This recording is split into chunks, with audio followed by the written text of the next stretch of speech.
खुशी, ए खुशी। राम, पापा जग जाइए तब अपनी जान के परेशानी सुन के दिल से कंट्रोल छूट गई बा। ई देखा, भगवान शंकर के भभू था, अब तो हर सब परेशानी दूर हो जाई। हाँ, अपन ख्याल रखिया।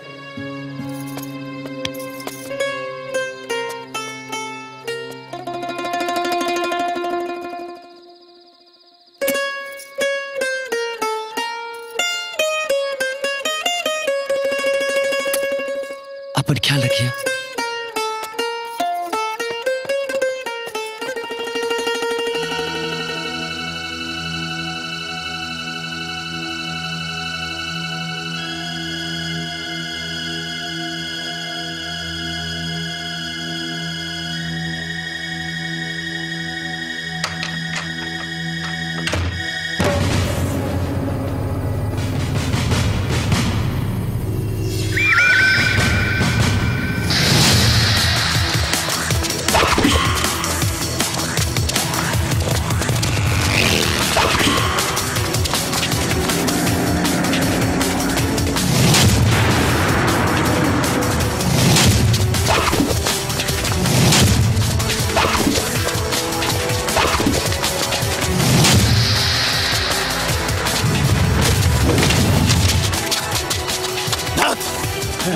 चलो सन।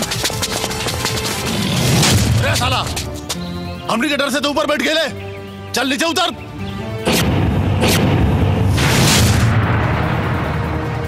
तो तोहरा एथी पर चढ़ी का? हम डर से नहीं की चढ़ल, हम गिनती करत तनी कि एगो हमारा मेहरारू के तिलक चढ़ावेला हमार सार कएगो बढ़न जा। साला बियाह के पहले हमार ससुर हमरा के पिटवावे के उपाय लगा देलस। तो आज हमरा ससुर जी के भी पता चले के चाहिए कि उकर दमाद कितना बड़हन मरद बा। बुझाइल? रे जो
ससुर जी, तोहार भेजल दहेज लौटावे आइल बनी।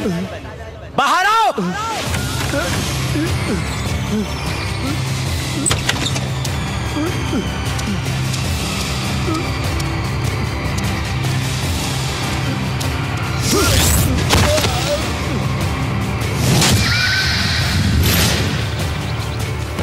तोर इतना हिम्मत कि ते हमारा दरवाजा पे आ गई ले।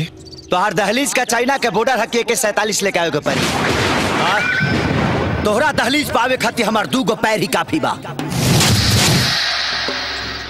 ई पहला मुलाकात है से बतियावतानी। गुंडा भेज के अपना होखे वाला दामाद के कैपेसिटी जानल चाहता रहा। तसुना 6.25 फीट हाइट, 48 इंच छाती, भटपुरिया मर्दाना, तोहरा बेटी के दीवाना। हर रिश्ता का निभावे वाला सिर्फ एक नाम,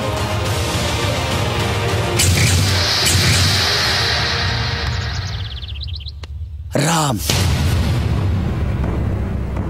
इस संक्षेप पर चेरला हमार। बाकी जब शादी के कार्ड छपाई ना तब तो क्या अपने पता चल जाए। नाम पता न्योता में छपाई कि तोर लाश कफन में लिपटाई, भगवान से पहले हम जानी ले। ना ना ना ना ना कफन में दफन दीवाना ना, मोहब्बत के मात करे वाला दुश्मन होला।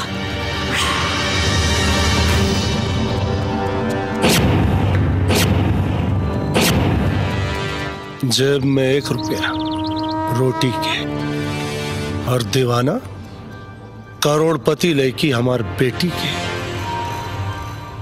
लेकिन हमें तोर दोस्त नहीं खे, सारा कसूर गरीबी क्या ते गरीबन का धंधा हो गया। अमीर घर के लड़की पटा के ओकरा मतारी बाप के मजबूर करके ब्याह करे के, सिर्फ पैसा खातिर, सिर्फ पैसा खातिर। पैसा? ससुर जी एगो बात हमार कान खोल के सुन ला। मारो के बांस फ्री में और तोहरा बेटी के मांग में पड़े वाला सिंदूर 100 रुपया और सिन्होरा 51 रुपया और पंडित जी के बियाह कराई दक्षिणा 1 से 1 रुपया। कुल मिला के 153 रुपया 4 आना में बियाह कंप्लीट। और हम उतना पैसा अपना जेब में 24 घंटा लेके चली ले। और एगो और बात, तोहरा बेटी के प्यार बन के दिल में आइल बनी और कार में बैठ के आई तुहार दामाद बन के।